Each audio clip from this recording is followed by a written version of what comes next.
Welcome to Counterpoint. I'm Tanya Granick Allen. How do you do it all? Busy moms get asked that question all the time. Heck, I even do as a mom of five working in politics and now media.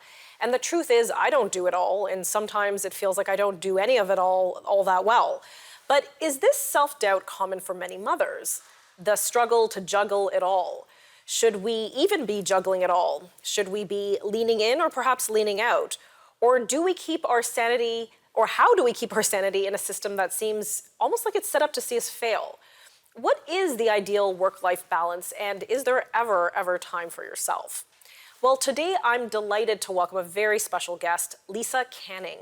Lisa is a Canadian mother of 9, that's right, 9 children, 13 and under. She is a gifted interior designer, has appeared on multiple news outlets in Canada and the USA, and even hosted her own show on HGTV.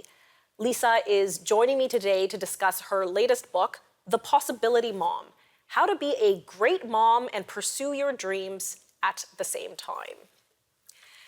Welcome, Lisa. Thank you so much for joining me today. Oh, it's a delight to be here. So 9 children, good for you. I think that's amazing. It's an adventure. It is an adventure, not for the faint of heart, but it has been a really fun adventure to pursue amidst my personal goals and dreams at the same time. Okay, so you wrote this amazing book, and the title just it grabs me. What compelled you to write this book? I started my career on HGTV, and I was very young when I began, newly married when my television career launched. And I was sort of told in not so many words, and sometimes explicit words, you should really not have babies because it's going to impact your career. Or like, let your television career take off and then think about having a family. And I'll just be honest with you, that was just not compatible with my ideals. Like I knew I wanted to have children. And so I set out to prove both camps wrong, so to speak. I wanted to show everybody in television and in interior design that you could have a successful business and have a baby on your hip. And I wanted to show people who were encouraging me to not work and actually just not really do anything except for raise my kids, that, oh, look, you can strike this great balance. And here's the spoiler alert. When we try to prove things to other people, it doesn't really work out very well. And that was the case for me. And so the impetus behind writing the book was to explore a possibility that it doesn't have to be this either or mentality, that it doesn't have to be you pursue one at the expense of the other, that there can be this integrated approach that is completely different. And that's why I wrote the book. So I guess, for those of our viewers who haven't yet purchased your book, and maybe they will after seeing the show, so can moms do it all? Can they have it all? I believe that a mom can have it all, but she cannot do it all herself. And that is the most important distinction in the pursuit of our personal dreams, whether they are things that earn us money, like a career, like a job, or whether those personal goals and dreams are a little bit more of a hobby or an interest that we might have. But regardless, we are whole people.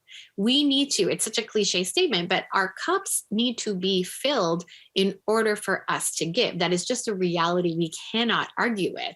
And so it's so important that we are strategic in the pursuit of that.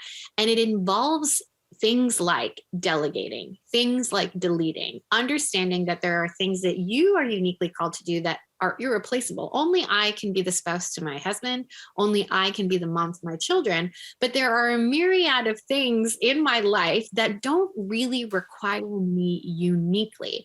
And that's what I hope the book encourages people to consider and explore. What are those possibilities? How can you ensure that you're staying in your zone of genius, your zone of uniqueness, and the things that don't require you are getting done in other ways? So we have about 45 seconds before commercial. So give us an example of what area we could, say, outsource.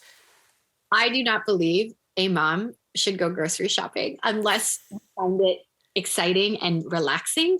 There are so many, various ways that you can have in an app someone go grocery shopping for you. You are paying them and giving them an income, and you are at home peacefully waiting for your groceries to arrive.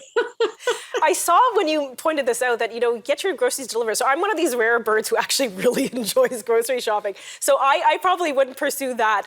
But, it's good to think of if I'm ever in a crunch. We're going to come back in just a few moments from these commercial breaks with even more tips on how you can stay sane while trying to do it all in some way. We'll be right back.